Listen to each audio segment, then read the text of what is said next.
Your time? 51st century. Get lost. Seriously, Bolshane Peninsula. Maybe one day I'll take you there. Jack offers to take Yaz to the 51st century someday. Captain Jack Harkness, coming from the 51st century, has deep roots to classic Doctor Who. I believe the first time the 51st century is mentioned is when Weng Chiang turns out to be Magnus Greel, a scientist from the 51st century experimenting with time travel. His experiments failed, but later on we would learn that both Captain Jack Harkness and Riversong come from that time period. It all began back with the Fourth Doctor and Leela in that Sherlock Holmes-esque episode, The Talons of Weng Chiang. If you haven't seen that story, it's one of the essential classic Doctor Who episodes to watch. Mandip Gill nails every little moment again. When the Doctor and TARDIS finally join her and Jack in Osaka, her expression reveals so many layers of emotions.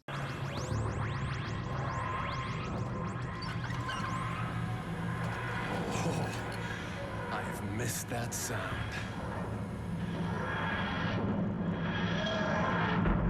Yaz's face has a wild blend of happiness and relief that the TARDIS is returning to her with the Doctor. But also, after the conversations with Jack, there's an added layer of dread at that sound. If the Doctor returns, if Yaz gets back in that TARDIS, then there's always the future where she and the Doctor no longer travel together. Is she ready to accept that in her future right now? She just got the Doctor back in her life, but she hasn't fully recovered from the 10-month abandonment. The decades for the Doctor can never be the same. She didn't get abandoned by Yaz. She just got sidetracked. But Yaz was left alone with no contact and no knowing. She made herself believe that the Doctor would return, but also dreaded the reality that she might not. Yaz misses that sound, but it also brings with it an existential dread. All this and more from a short shot of Mandip Gill's face. By the middle of the episode, Yaz is back on her A-game when she realizes something is wrong because the lights are changing at the Osaka Dalek mutant farm. But there's something else that's bugging me. What is it? Is it the light? The light's been changing really slowly ever since we've been here. Yes, it is. Thanks, Yaz. I missed you, Yaz. The Doctor quickly acknowledges Yaz's value and reinforces how important she is to her. The Doctor values Yaz's quick thinking. Yaz is an exceptional human companion, both because she is ahead of everyone else at solving problems, but also because the Doctor fancies her, at least on an emotional level. But the Doctor continues to keep some things secret from Yaz. No weapons. No time to think. All that time in a cell wondering who I am. I'm the Doctor. I'm the one who stops the Daleks. All of you to the TARDIS now! Yes, the fam are overhearing the Doctor talk to herself and steel herself against the oncoming storm of Daleks and invasion. But there's no time for more, and that's exactly how the Doctor likes it anyway. Only one thing I can think of. Nuclear option. If it's what I think you're thinking, you better stop thinking it right now. Way too big a risk. How big a risk? Planet threatening. Got any better ideas? Because now's your moment. I'm all ears. Jack and the Doctor are bantering about the dangers of the Doctor's idea of a solution without ever actually discussing the specifics. It's like they briefly share a brain. This can't be lost on Yaz, the idea that someone else knows the Doctor better than she does. She pressures the Doctor for details, but the Doctor only reveals fragments. What's she doing? Something you never want to do.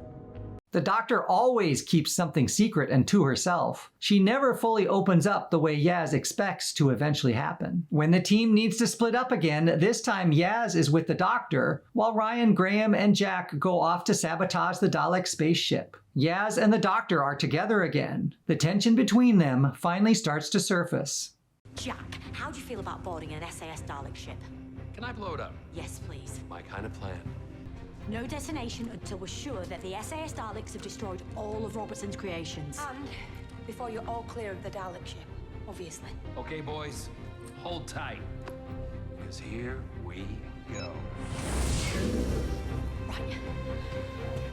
The boys are off to blow up a Dalek spaceship, and Yaz is an emotional mess and barely holding it in because of the demands of the moment. Yaz is unsure if she can keep doing this. Every adventure brings her and the Doctor closer, but every adventure brings real risk and loss with it. Yaz hadn't really had a moment to process that potential until the Doctor disappeared for 10 months, and then returned as if no time had passed. What do we do? Right, just running through the options. which hasn't taken long. Even if we blow up the ship, there's still SAS Daleks marauding through Earth's skies. And now they know I'm here. So we have to keep you out of their way. Or what? The Doctor continues to withhold information in front of Yaz. Or what? Shh, working. Doctor, tell me. You're gonna have to trust me on this, Yaz. When have I ever let you down before? I won't disappear again. Yeah, you will. One day you will. Yaz has voiced her concern. The Doctor hears Yaz, but will the Doctor do anything going forward to change her ways, with Yaz in particular? After that moment, the Doctor still runs off to execute her plan without telling Yaz the details, and without addressing Yaz's concern.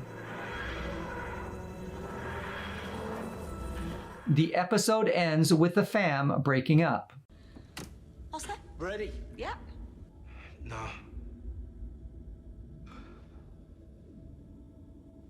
I think I'm gonna stay here. I feel like my planet needs me. I don't want to miss out on you, you know. And being here without you ain't gonna be the same. You see, Ryan, you're my family. I'm ready. I wanna be at home with my grandson. This does mean more time with Yaz and the Doctor, without having to share with Graham and Ryan. Are you gonna Stay, yeah, definitely. Yes. I'm not ready to let you go yet. I'll see you next time as we continue to parse out relationship moments between Yaz and the 13th Doctor in the following episodes. Click the link in the corner for the next video, or find links in the description to all parts of the series.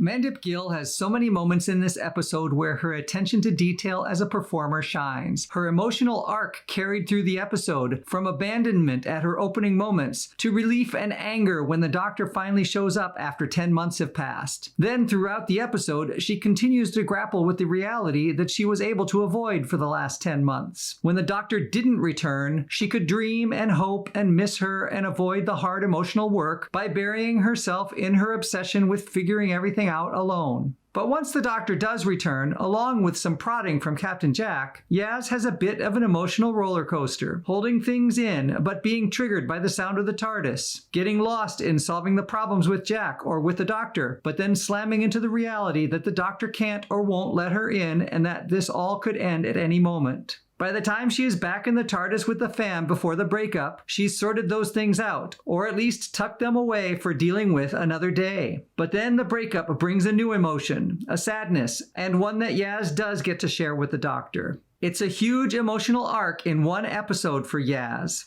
Other moments of brilliance include her quick acknowledgement that Jack has issues with needing attention all the time. Thanks. Thanks. That's it? Are you feeling insecure? Because you seem to need a lot of praise. Do I?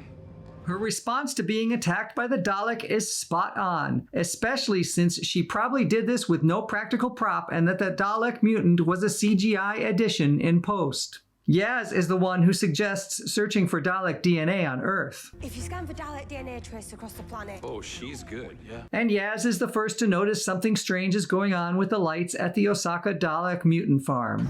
But there's something else that's bugging me. What is it? Is it the light? The light's been changing really slowly ever since we've been here. Yes, it is. Thanks, Yaz. I missed you, Yaz. Despite sharing the screen with 3 companions, Mandip Gill as Yaz does the heavy emotional lifting in this episode, which she has been doing all along and will continue to do so until it is time to leave the TARDIS behind. When have I ever let you down before? I won't disappear again. yeah, you will. One day you will.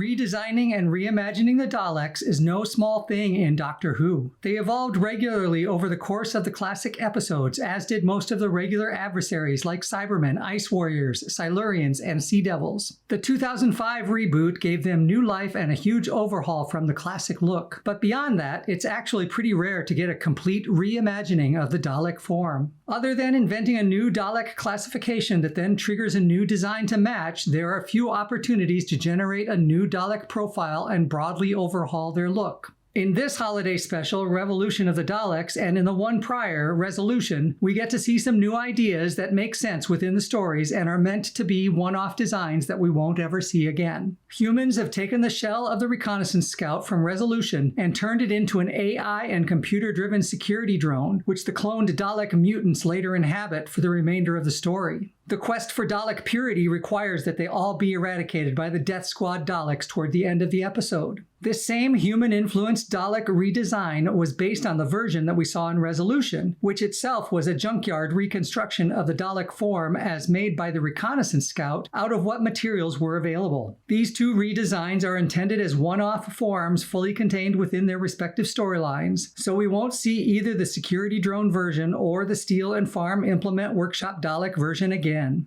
The Matt Smith era tried to redesign the Dalek into a bigger and more menacing form, while also bringing back some of the colorful variations originally seen in the Peter Cushing movies. They made a few cameos with standard New Who Daleks, but that reimagined design never stuck. Which Daleks are your favorite designs and why? Would you redesign them given the chance? What are some of the essential Dalek elements that you could never lose in a redesign? If you've cosplayed as a Dalek or a Dalek-related humanoid, please share your work and let us know how you best captured the essence of the Dalek, where you intentionally deviated from tradition, and what discoveries that led to. When do you think we will see Daleks next with Ncuti Gatwa?